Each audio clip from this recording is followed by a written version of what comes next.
Hello friends, online नव्या academy में आपका स्वागत है।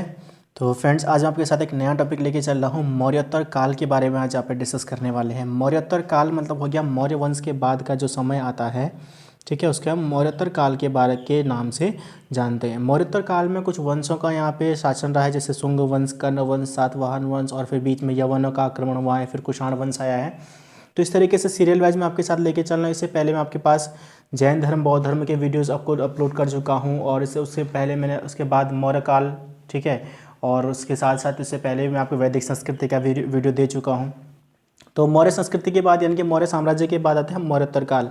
मतलब मौर्य साम्राज्य के बाद का जो समय होता है उसको हम मौर्योत्तर काल के नाम से जानते हैं। मौर्योत्तर काल में भी बहुत सारे वंश हुए हैं, जैसे कि आपका शुंग वंश का था। तो इसके बारे में आज डिस्कस करने वाला हूं। इनसे रिलेटेड जितने भी क्वेश्चंस बन सकते हैं, टॉप 85 क्वेश्चंस आज आपके साथ डिस्कस करूंगा यहाँ पे इस वीडियो में। वीडियो को स्टार्ट करने से पहले सबसे पहले आप लोग चैनल सब्सक्राइब कर लीजिएगा और बेल आइकन जरूर प्रेस कर ले। साथ ही वीडियो को लाइक शेयर अभी कर लीजिएगा, ताकि बाद में आप भूल जाते हैं, तो आप अभी कर लीजिएगा। साथ ही अगर फर्स्ट टाइम चैनल पे तो चैनल को सब्सक्राइब जरूर करिएगा। इस वीडियो का पीडीएफ आपको जल्द से जल्द पूरे एक साथ हिस्ट्री का पूरा पीडीएफ बना के आपको जल्द से जल्द प्रोवाइड कर दिया जाएगा। तो चलिए स्टार्ट करते हैं आज का वीडियो। लेकिन वीडियो को लाइक शेयर जरूर कर लें, और अगर आप सीरियसली अपने एग्जाम की आप तैयारी कर रहे हैं, अपने एग्जाम के लिए आप सीरियसली अपने ड्रीम के लिए अगर आप पढ़ रहे हैं, तो वीडियो को पूरा देखिए, ताकि पूरा का पूरा टॉपिक आप क्लियरली समझ सके। जितने भी क्वेश्चन यहाँ से बन कर आते हैं या बनकर आ चुके हैं, वो सारे क्वेश्चन आज आपके साथ डिस्कस करने वाला हूँ। तो बिना टाइम वेस्ट के स्टार्ट करते हैं आज का वीडियो। फर्स्ट क्वेश्चन आपके पास है कि मौर्य साम्राज्य के बाद शासन करने वाले वंशों का सही क्रम क्या है। तो सही क्रम क्या है, तो सबसे पहले आया था यहाँ पे देखिए कर्ण वंश, सातवाहन वंश, शुंग वंश और कुषाण वंश है। तो सबसे पहले आया था शुंग वंश, ठीक है। फिर उसके बाद आया था कर्ण वंश, फिर उसके बाद आया था सातवाहन वंश, और फिर उसके बाद आया था कुषाण वंश। तो इस हिसाब से देखिए यानी कि C, A, B और D, तो यानी कि ऑप्शन नंबर C हमारा करेक्ट है, ठीक है।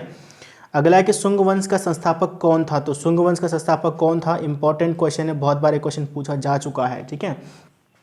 तो शुंग वंश का जो संस्थापक था, तो देखिए मैंने आपको इससे पहले वीडियो में आपको अपलोड कर चुका हूँ, जिसमें मैंने आपको बताया था कि शुंग वंश मैंने आपको जानकारी दी थी मौर्य साम्राज्य के बारे में। तो मौर्य साम्राज्य के बाद जो रहा है यहाँ पे, तो मौर्य साम्राज्य का जो वंश रहा है, तो मौर्य साम्राज्य का जो अंतिम शासक था वो था बृहद्रथ। कौन था, बृहद्रथ। बृहद्रथ की हत्या की थी पुष्यमित्र शुंग ने। पुष्यमित्र शुंग ने उसकी हत्या करके एक नया वंश शुंग वंश की स्थापना की थी, ठीक है। तो यानी कि option number B is right answer. Shunga वंश, जो शुंग वंश का अंतिम शासक कौन था, तो शुंग वंश का अंतिम शासक कौन था, क्वेश्चन इंपॉर्टेंट है। तो शुंग वंश का अंतिम शासक था Devabhuti, option number A is right answer, ठीक है। मगध पर शासन करने वाला पहला ब्राह्मण वंश कौन था, तो ये शुंग वंश ही था। पहला ब्राह्मण वंश था जिसने मगध पर शासन किया था, जिसकी स्थापना किसने की थी, पुष्यमित्र शुंग ने। किसको मार के की थी, मौर्य वंश के अंतिम शासक बृहद्रथ को मार के की थी, ठीक है। नेक्स्ट आपके पास क्वेश्चन है, फिफ्थ क्वेश्चन। मौर्योत्तर काल में काल के बारे में प्रमुख जानकारी मिलती है। तो मौर्योत्तर काल के बारे में प्रमुख जानकारी किस किस से मिलती है, पुराणों से मिलती है, हर्षचरित से मिलती है, मालविका अग्निमित्र से मिलती है, और महाभाष्य से मिलती है। तो इस हिसाब से यहाँ पे हमारा option number D is right answer. इनके उपरोक्त सभी हर्षचरित, बाणभट्ट की हर्षचरित से मिलती है। मालविका अग्निमित्रम, तो मालविका अग्निमित्रम की रचना किसने की थी, कालिदास ने की थी। महाभाष्य यानी कि पतंजलि की लिखी हुई है। तो यानी कि उपरोक्त सभी आपके पास आंसर हो जाएंगे।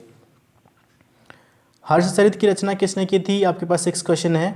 हर्षचरित की रचना की थी बाणभट्ट ने की। किसने की थी, बाणभट्ट ने हर्षचरित की रचना की थी। शुंग वंश की राजधानी कहाँ थी, तो शुंग वंश की पहली राजधानी थी पाटलिपुत्र। बाद में शुंग वंश के शासकों ने ही विदिशा राजधानी बनाई थी, ठीक है।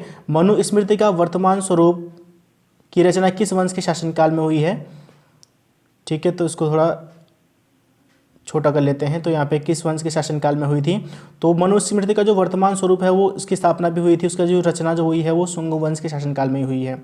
शुंग वंश के शासनकाल के समय किस यवन शासक ने भारत पर आक्रमण किया था, तो शुंग वंश के शासनकाल में जो सबसे पहले जो आक्रमण किया था वो क्या था, डेमेट्रियस ने किया था। किसने किया था, डेमेट्रियस ने किया था। तो कुछ सीमा जैसे पंजाब का आसपास का क्षेत्र इसने अपने कब्जे में ले लिया था। 1873 में सांची का स्तूप का पता किसने लगाया था, तो सांची का स्तूप का पता 1873 में लगाया था कनिंघम ने, ठीक है। कनिंघम महोदय ने ही सर कनिंघम ने लगाया था, ठीक है। नेक्स्ट आपके पास क्वेश्चन है, किस वंश के शासनकाल में पहला यवन आक्रमण हुआ था, तो शुंग वंश में अभी ऊपर आपको समझा चुका हूँ, शुंग वंश के शासनकाल में हुआ था। भरतहूत स्तूप का निर्माण किसने किया था, तो भरतहूत स्तूप का निर्माण किया था पुष्यमित्र शुंग ने। क्वेश्चन इंपॉर्टेंट है, ध्यान रखिए इसको। निम्न में से किसने वासुदेव के सम्मान में गरुड़ स्तंभ की स्थापना की थी? तो निम्न में से किसने वासुदेव के सम्मान में एक गरुड़ स्तंभ की स्थापना की थी? तो ये की थी हेलियोडोरस ने। किसने की थी? हेलियोडोरस ने की थी। ऑप्शन नंबर सी, जो कि एंटियालकिड्स का राजदूत था, यानी कि जो आपके ऑप्शन नंबर ए है, एंटियालकिड्स का राजदूत था हेलियोडोरस। ठीक है, तो हेलियोडोरस ने गरुड़ स्तंभ की स्थापना की थी।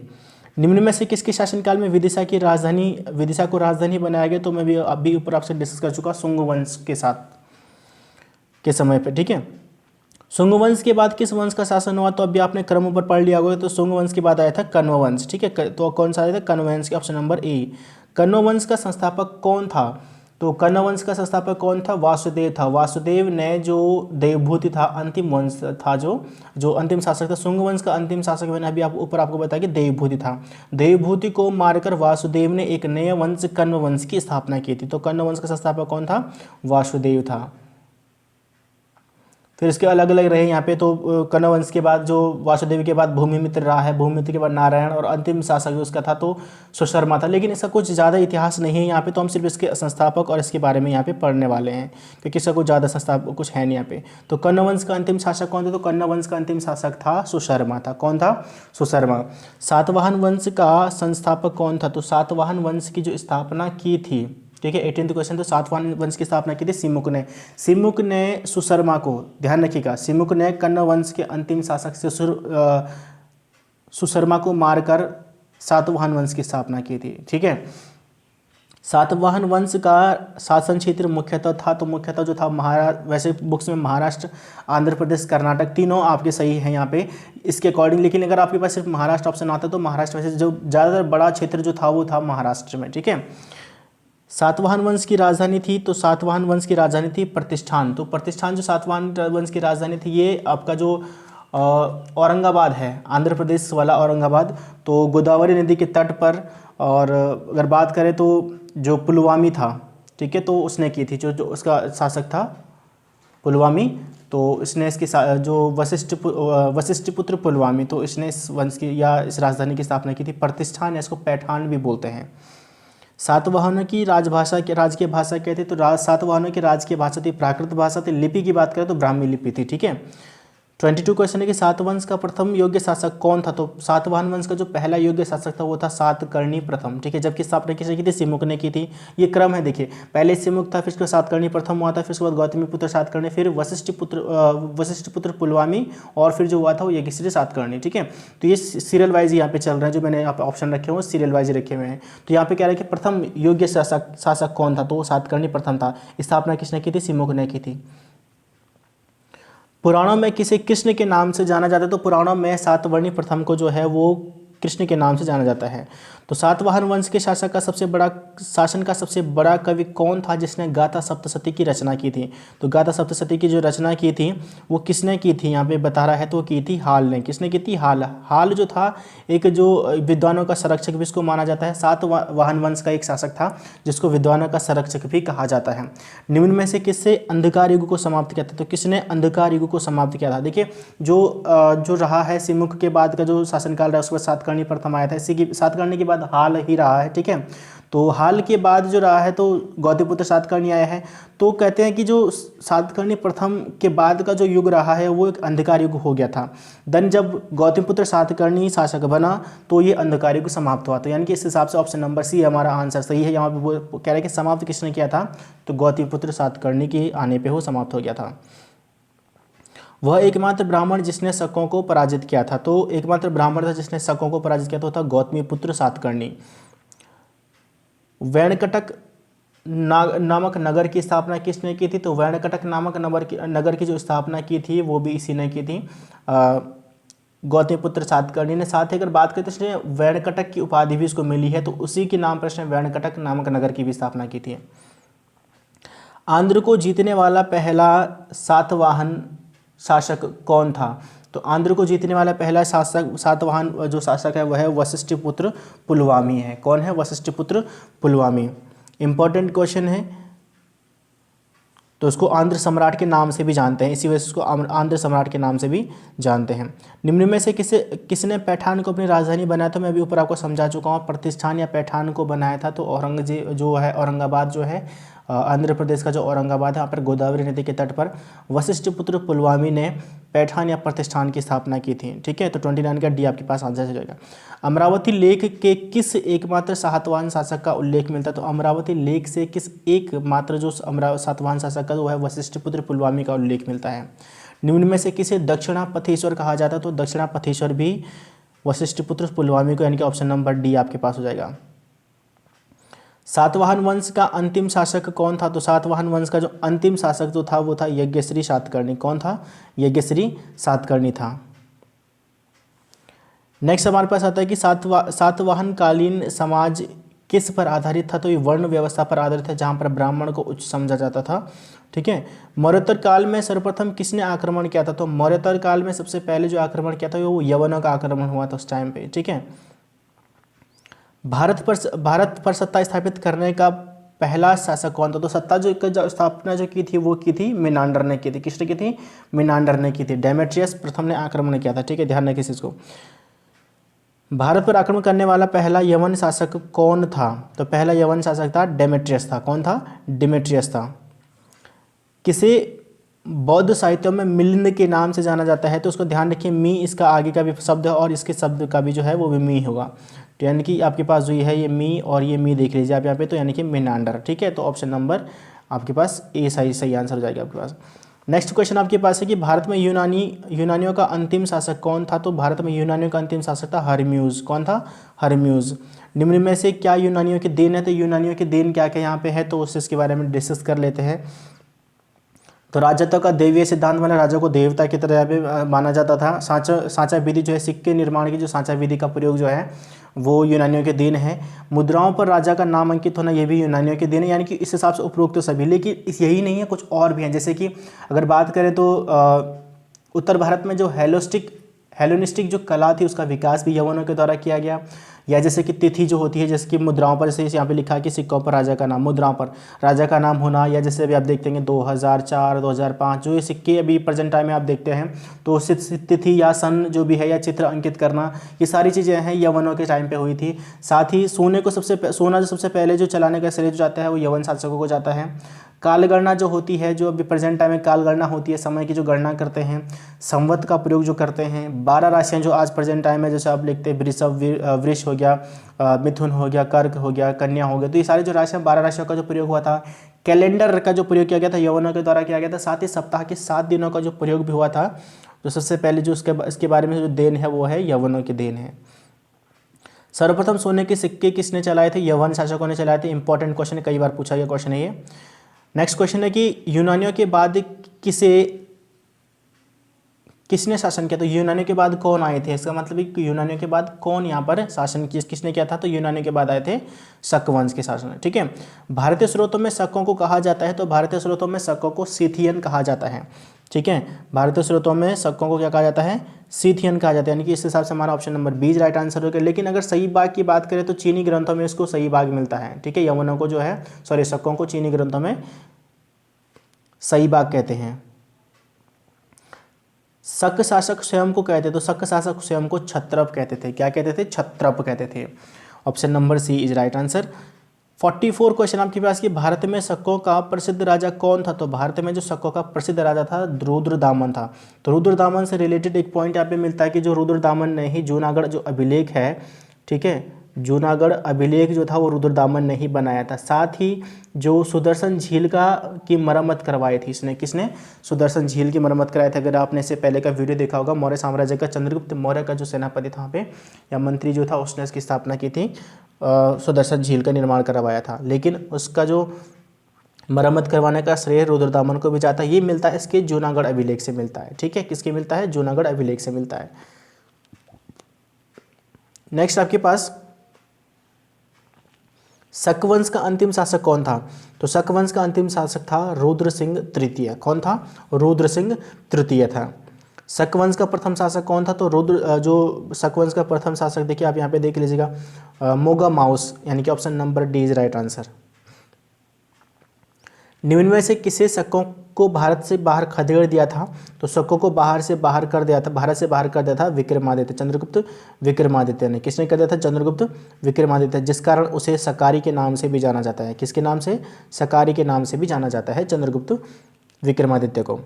शकों के बाद किसने शासन किया? तो शकों के बाद जो शासन रहा है वो रहा है हिंदी पार्थियन या पल्लव वंश का रहा है। तो जिसका क्रम जो है वो है, सबसे पहले यवन रहे हैं, यवनों के बाद शक आए, शक के बाद पार्थियन, यवन, पल्लव वंश ने शासन किया, और देन इसके बाद कुषाण वंश ने शासन किया। तो ये इसका सही क्रम है मौर्योत्तर काल का। और इससे पहले के काल के बारे में आज के साथ डिस्कस कर चुका हूँ। इससे पहले आपके पास क्या था? सातवाहन वंश था, उससे पहले था कण्व वंश, और उससे पहले था शुंग वंश। तो अगर बात करें मौर्योत्तर काल में, तो शुंग वंश, कण्व वंश, सातवाहन वंश, फिर बीच में विदेशी आक्रमण, यवन वगैरह जो भी रहे हैं, फिर शक वंश, फिर हिंदी पार्थियन या पल्लव वंश, और फिर उसके बाद कुषाण वंश का शासन रहा है। पार्थियन लोगों का मूल निवास कहाँ पर था? तो पार्थियन लोगों का मूल निवास जो था वो था ईरान में। कहाँ पर था? ईरान में। Option number D is right answer. Hindi Parthian वंश का वास्तविक संस्थापक कौन था? हिंदी पार्थियन वंश, ध्यान रखिए क्या पूछ रहा क्वेश्चन में, हिंदी पार्थियन वंश का जो संस्थापक कौन था वो था मिथ्रेडेट्स था। ऑप्शन नंबर डी जो आपके पास है कि मिथ्रेडेट्स प्रथम जो था इसका वास्तविक संस्थापक माना जाता है। लेकिन जो सबसे शक्तिशाली शासक था वो था इसका गोंदोफर्निस। ठीक है, तो हिंदी पार्थियन वंश का सबसे शक्तिशाली शासक कौन था? गोंदोफर्निस। ऑप्शन नंबर बी आपके पास करेक्ट आंसर हो जाएगा। किस शासक ने के शासनकाल में सेंट थॉमस ईसाई धर्म के प्रचार हेतु भारत आया था? तो ये आया था गोंदोफर्निस के शासनकाल में। किसके शासनकाल में? गोंदोफर्निस के शासनकाल में। नेक्स्ट आपके पास है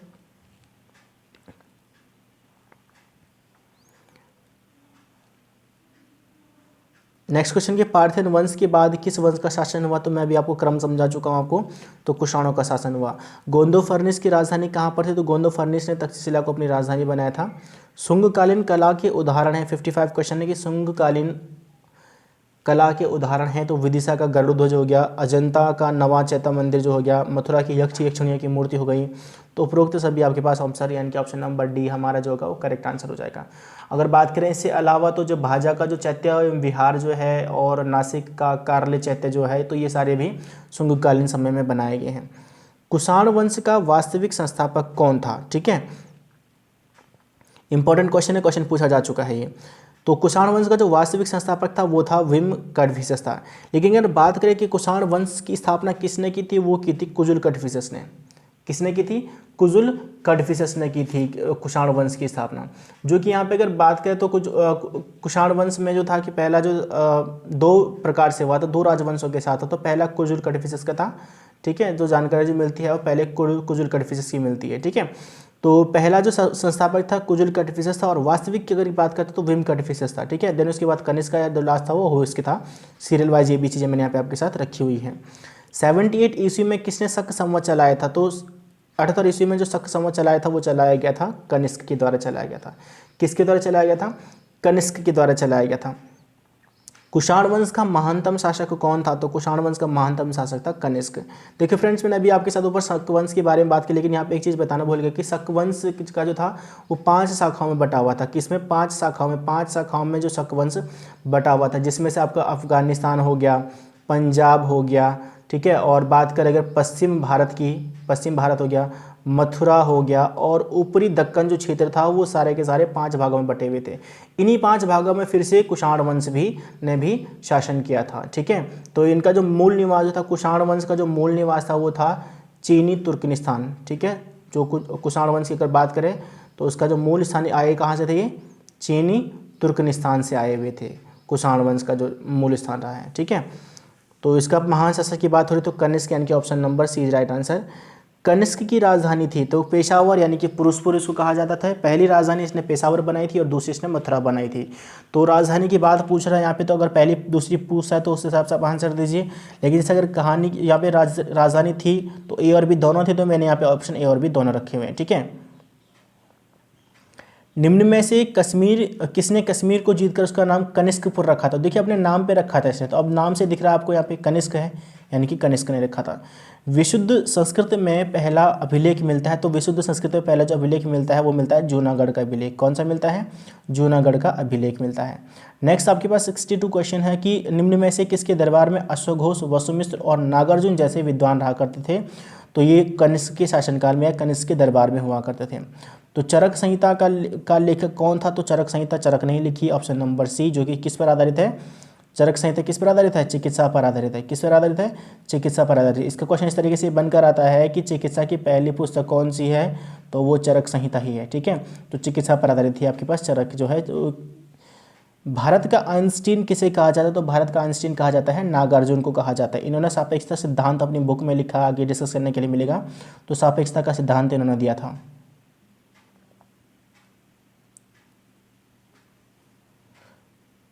नेक्स्ट आपके पास है कि कुषाण राजा जो थे वो खुद को देवपुत्र कहते थे, तो जो उपाधि उनको कहाँ से मिली थी? तो ये वंश कहाँ का था? ये मैंने अभी आपको बताया कि चीनी तुर्कमेनिस्तान का था, तो चीनियों से ही उनको ये वंश की स्थापना यानी कि जो देवपुत्र की उपाधि मिली थी। कनिष्क निम्न में से किसका अनुयायी था?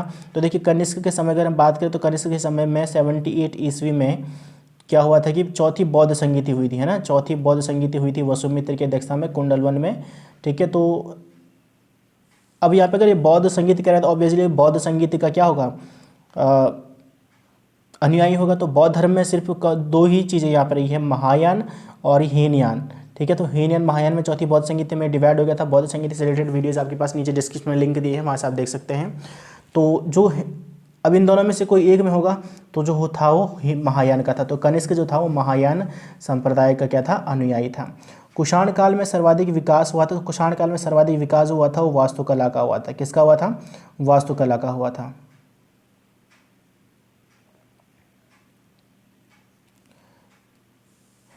नेक्स्ट आपके पास है कि गांधार शैली और मथुरा शैली विकास किसके शासनकाल में हुआ था?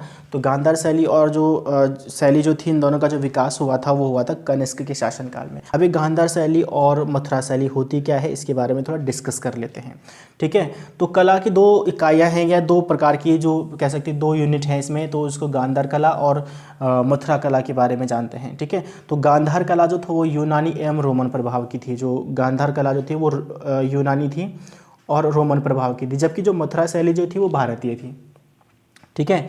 गांधार शैली में क्या होता था कि गहरे नीले काले पत्थरों का प्रयोग किया जाता था, जबकि भारतीय शैली में लाल पत्थरों का प्रयोग किया जाता था। गांधार शैली के संरक्षकों की बात करें तो शक वंश और कुषाण वंश के शासक थे, जबकि अगर बात करें मथुरा शैली की तो मथुरा शैली में कुषाण वंश के शासक थे, ठीक है। दोनों शैलियों को उस टाइम पे उद्भव हुआ था, ठीक है। गांधार शैली जो थी वो यथार्थवादी थी। क्या थी? गांधार शैली यथार्थवादी थी। और वहीं अगर बात करें मथुरा शैली की तो वो थी आदर्शवादी। क्या थी? आदर्शवादी। बहुत इंपॉर्टेंट पॉइंट है ये। अब यहाँ पे अगर बात करें गांधार शैली में तो गांधार शैली में सिर्फ जो थी वो बुद्ध की मूर्तियाँ ही बनाते थे, लेकिन मथुरा शैली की बात इसमें बुद्ध हो गया, जैन हो गया या ब्राह्मण, सभी धर्मों से संबंधित ये मूर्तियाँ बनाता था, ठीक है, मथुरा शैली में।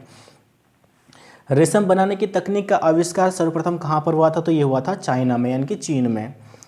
नेक्स्ट क्वेश्चन है कि विभाष सूत्र महाविभाष सूत्र जो है वो है बौद्ध धर्म का विश्वकोश कहा जाता है इसको। महाविभाष की जो रचना जो है वो बौद्ध धर्म का विश्वकोश कहलाता है।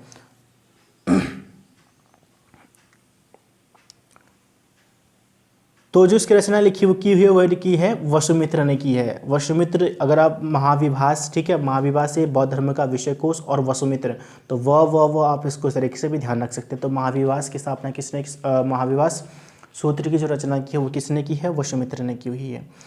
नेक्स्ट आपके पास आ गया बुद्ध चरित्र। बुद्ध चरित्र को बौद्धों की रामायण भी कहा जाता है। तो बौद्धों की रामायण की रचना जो यानी कि बुद्ध चरित्र की रचना किसने की थी? अश्वघोष ने की थी।